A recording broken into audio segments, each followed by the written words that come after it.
Hello, friends. My name is Dina, and today I'm going to tell you my story. I had the same mother-in-law problem that many people here seem to have. I was surprised to see so many entitled mother-in-laws out there. It's pretty scary. My mother-in-law, Vivian, is also entitled and delusional. I realized this as soon as I married my husband, Carter. Vivian wasn't financially dependent on us, but she liked to act like she owned everything around her. If she touched something, she called it hers. This was because she was very greedy and liked to live a luxurious life, but she never had the money for it. Most of the time, Vivian and I avoided conflicts because I kept quiet. But once, a big incident happened that changed how I dealt with her. You see, I had recently inherited a vintage car from my grandfather after he passed away. That car was very important to me and I was happy to have it. But to my mother-in-law, it was just something that needed to be sold so she could get some of the money. Carter and I had avoided telling Vivian about the car because we knew she would say something ridiculous like sell the car and give me the money. And sure enough, Vivian didn't disappoint. She was staying with us for a couple of days because her house was under emergency renovation. Her fault, but that's another story. So Vivian moved into our home and immediately started calling it hers. It was annoying, but I ignored her like I always did. The real problem started when she checked out our garage and found my vintage car. She quickly came back into the house and asked, "Why is there a vintage car in your garage?" I replied, "Oh, that's my car. I recently got it from my grandfather, who just passed away. It was my inheritance. That's an expensive car. I looked it up online, and it says it's worth around $100,000. That's a lot of money. You shouldn't keep it." "I am keeping it. It belonged to my late grandfather, and it means a lot to me. I won't sell it." "You're crazy. Listen, Dina, think about what I'm saying. You could sell the car and use the money for so many things. Keeping it to yourself is selfish. We, as your family, deserve to benefit from your inheritance too." Vivian's words were really strange. First of all, what I did with my own stuff wasn't her business. And secondly, I didn't have to share my things with her. What was she thinking? I didn't know how to respond, so I just walked away and hoped she wouldn't bring it up again. I was wrong. Vivian was really persistent and kept bringing it up. That night, while we were quietly having dinner, Vivian brought up selling my car again. She suddenly said, "So, have you thought about what I said? Have you decided to sell your car?" "For the last time, Vivian, I'm not selling my car. It's just not going to happen. This is unacceptable, Dina. You can't have a car that expensive. You're not rich. Your Honda is good enough. You need to think about your family and sell the car so we can all enjoy the money. You can't tell me what to do with my car, Vivian. That's my decision. I don't mind keeping the car in my garage. It's sentimental and I've always wanted it. I'm not selling it to anyone. Carter, you need to tell your wife to sell the car. She can't just keep an expensive car when we could have the money." Vivian expected Carter to agree with her. I understand why. Carter usually had a hard time saying no to her or setting boundaries. But he had been improving. So imagine Vivian's surprise when Carter said, "Mom, it's her car, so she decides what to do with it." You heard her. It means a lot to her. If she doesn't want to sell it, we can't force her. "But Carter, it's a lot of money." "Even if it is, that money belongs to her. We can't decide what she does with it. Leave her alone, Mom. You're being too pushy. You shouldn't comment on things that are privately owned." Vivian looked disappointed by her son's words. She thought he would side with her, but he didn't. She didn't give up though. She kept making small comments about the car and how nice it would be to have $100,000. It was annoying, but I ignored it. I should have paid more attention because she managed to steal and sell my car without me noticing. One morning, when I was getting ready to leave for work, I noticed that my vintage car was gone. I was in the garage about to drive my Honda, but my car wasn't there. I got really worried and thought someone might have taken it. The garage was open, but it didn't look like it had been broken into. Carter's car wasn't there either because he had already left for work. So I knew he hadn't taken it. I called my job and took the day off to figure out what happened. That car meant a lot to me, and I couldn't relax until I found it. I called Carter in a panic to make sure he didn't know anything about the missing car. I said, "Carter, did you take my car by any chance? It's not in a garage." "What? No, I took my Mustang. I saw your car in the garage before I left." "I don't know, Carter. It's not there anymore." I realized it was missing when I went to take my Honda to work. I'm really worried. Carter, I'm freaking out.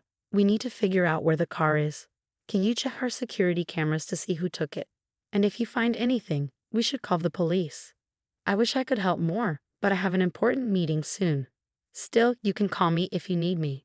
Carter helped calm me down and gave me instructions on what to do next. He was right. I needed to check the security cameras first. I opened the app on my phone and watched the videos from that morning. What I saw was really disturbing. It was my own mother-in-law who had taken the car.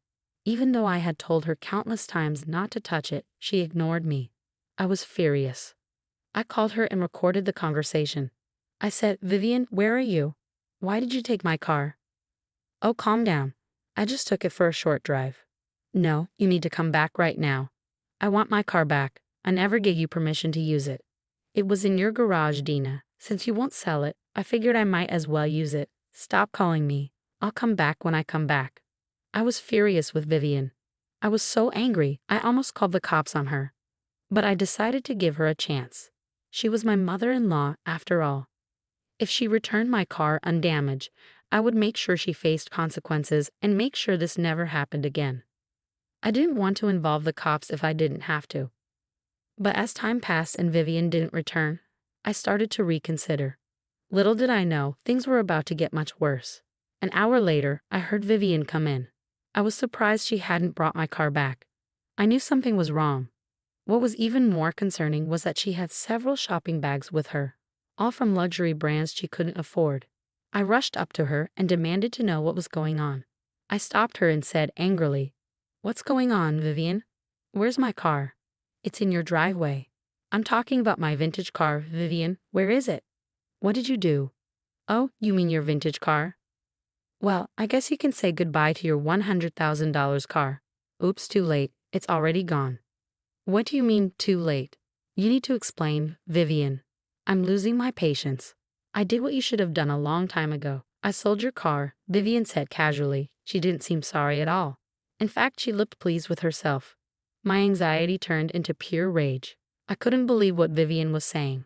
She just admitted to selling my vintage car. I tried not to yell, but I was on the verge of exploding. "You sold my car. Are you serious?" "Yes, I'm serious, Dina. I sold your car today. It brought in good money. That's how I paid for all this stuff." "Let me make sure I understand. You took my car without permission, sold it, and used the money." "Yes, that's exactly what I did." "Why are you so surprised? I told you to sell the car. Having such an expensive car in the garage is a waste." "Are you crazy, Vivian? Who gave you the right to steal my property and sell it for yourself?" "Well, calm down, Dina. I plan to use the money for family stuff too. I just booked plane tickets to Alaska. We'll have a nice time at a ski resort I've always wanted to visit. So I'm not the only one benefiting. If you behave, I might give you some of the money so you can buy something for yourself too." Vivian was really getting on my nerves. I was so close to losing my temper. A part of me couldn't believe what she was saying. It was hard to understand how someone could be so entitled to sell something that wasn't theirs. But with my mother-in-law, anything was possible. Despite it all, I decided to give her one more chance. I said firmly, "Listen, Vivian, you need to take your car, go to where you sold mine, and bring it back to me right now. I'm only saying this once. Take it as your last chance to fix this mess." "Are you threatening me, Dana?" "Well, that's not going to work. The car's sold, and I've already spent some of the money. Plus, I didn't sell it just so you could demand it back. So you're not going to bring back my car. I gave you a chance to fix your mistake, and you're not taking it. Is that right?" "God, you're slow, Dina. There's no way I'm bringing your car back. Like I said, it's long gone now. You can drive your Honda for all I care." "All right then, don't say I didn't give you a chance." Vivian didn't even bother to listen to the last part. She just took her shopping bags and went to her room. I was reeling from the audacity of this woman, but I knew yelling wouldn't help. I needed to act fast if I wanted my car back. So I did what anyone would do. I called the cops and explained what happened. They were at my house in 15 minutes. By then, I had gathered the papers proving the car was mine. I welcomed the cops in, showed them all the evidence, including the security footage of Vivian driving off with my car and not returning it. They decided to talk to Vivian. She came downstairs looking annoyed but froze when she saw the cops. Then she sweetly said, "Good afternoon, officers. What brings you to my home? Is my daughter-in-law in trouble?" "Ma'am, your daughter-in-law is pressing charges against you for stealing and selling her car illegally." "Oh, officers, there must be some mistake. As you can see, her car is right here in the garage. She's just being spiteful by calling you here." "Ma'am, we're not talking about the Honda. We're referring to the vintage car you sold today." "There's no vintage car in my house, officers. This must be a misunderstanding. We're not wealthy enough to have a vintage car." "Ma'am, we have paperwork and video evidence of everything. Plus, there's insurance involved. There's no point in lying to us." When the officers saw through Vivian's lies, she tried a different approach. It was almost amusing to watch her come up with these crazy stories to cover her tracks. She looked a bit embarrassed as she said, "Oh, that one, officers. I might have been confused. Yes, she used to own a car like that, but she asked me to sell it. So that's what I did today." "Why are you lying to the officers, Vivian? I never gave you permission to drive, let alone sell, the car." "Dina, what's wrong with you? You can't just change your story like that. Are you trying to frame me? That's so unfair. Officers, you have to understand, Dina's trying to set me up. I swear she gave me permission to sell it. I pulled out my phone and played the recording of me telling Vivian to come home and leave my car alone. It clearly showed I didn't give her permission to use or sell the car and that I wanted it back." The officers listened and looked very annoyed. They gave Vivian a stern look and said, "Are you going to keep lying, or is that it?" Vivian stuttered. "Well, I can explain. Just hear me out." "You don't need to explain here, ma'am. You can do that at the police station.